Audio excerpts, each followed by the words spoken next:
Last 1 বছরে never give up এই লাইনটাকে আমি আমার মানে খুব কাছের মনে করি। কারণ হচ্ছে লাস্ট 1 বছর বা কয়েকদিন ধরে যখন বিজনেস করতেছিলাম, তো হতাশা তো আসেই। যখন মাঝে মধ্যে মনে হয় সেল নাই, সেল ডাউন খায়, আবার সেল উঠাইতে হয়।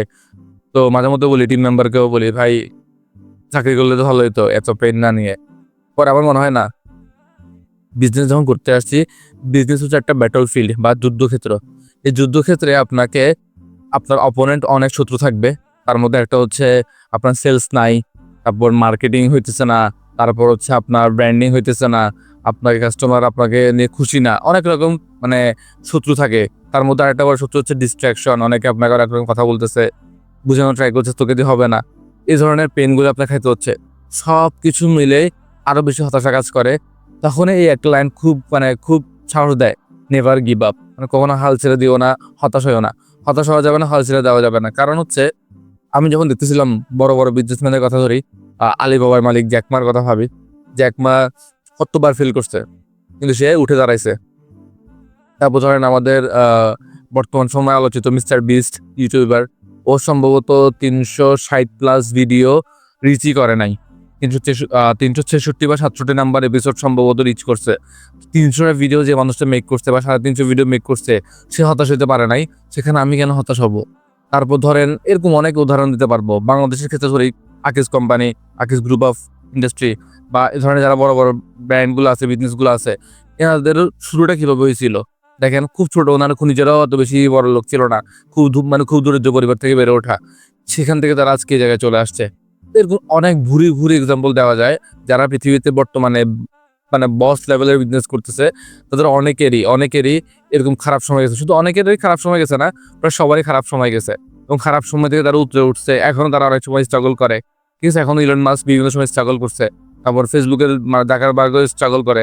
মাঝে মধ্যে অনেক সময় তাদের কোনো একটা প্রবলেম হয়ে যায়। তো সবকিছু মিলে তারাও কিন্তু প্রেশারে থাকে। হ্যাঁ, তাদের এমপ্লয়ি আছে, সবকিছু আছে। তাদেরও তো কষ্ট হয়, তাদেরও প্রেশারে থাকে। সেখানে আমি তো ভাই শুরু না করলাম মাত্র, বা আমরা আপনারা যারা আমার ভিডিও দেখতেছেন, তারা তো মাত্র শুরুই করছেন। হয়তো ১-২ বছর ৩ বছর ধরেই করতেছেন। এখন তো ওদের হতাশ হইয়েন না। ওই লাস্ট ২-৩ দিন আগে আ যারা মোটামুটি ইউটিউবে ঘাটাঘাটি করেন, অ্যালেক্স হরমোজিকে চিনতে পারেন, বিজনেস মেন্টর। তো অ্যালেক্স হরমোজি একটা পোস্ট করছিল। First fail, second fail, third fail এবং ৯ টা ফেল করার পর সম্ভবত সে বিজনেস দাঁড়া করাইতে পারছিল। এরকম কিছু একটা বুঝাইছে। তো দেখেন মানে আমরা একটা বিজনেস শুরু করেই ১ বছর ২ বছরের মধ্যে হতাশ হয়ে যাই যে মানে পারতেছি না।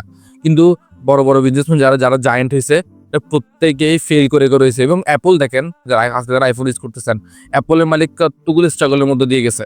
ঠিক আছে? আমরা আসলে ওই জার্নিগুলো পড়ি না। আমরা ভাবি যে সবাই রাতারাতি বড়লোক হয়ে গেছে। রাতারাতি আসলে কেউ বড়লোক হয় নাই। রাতারাতি কেউ কিন্তু দাঁড়া করায় ফেলতে পারে নাই। তাদের প্রত্যেকটা পেছনে অনেক মানে পরিশ্রম ছিল, মেধা ছিল। দিনের পর দিন, রাতের পর রাত না ঘুমানো ছিল, দিনের পর দিন কঠোর পরিশ্রম। সবকিছু মিলে তারা আজকে এই জায়গায় আসছে। তো আমি যা দেখলাম লাস্ট ১ বছরে ৩ টা জিনিস আপনার লাইফে থাকতে পারলে আপনি খুব দ্রুত মানে অ্যাচিভ করতে পারেন অথবা হতাশ হবেন না।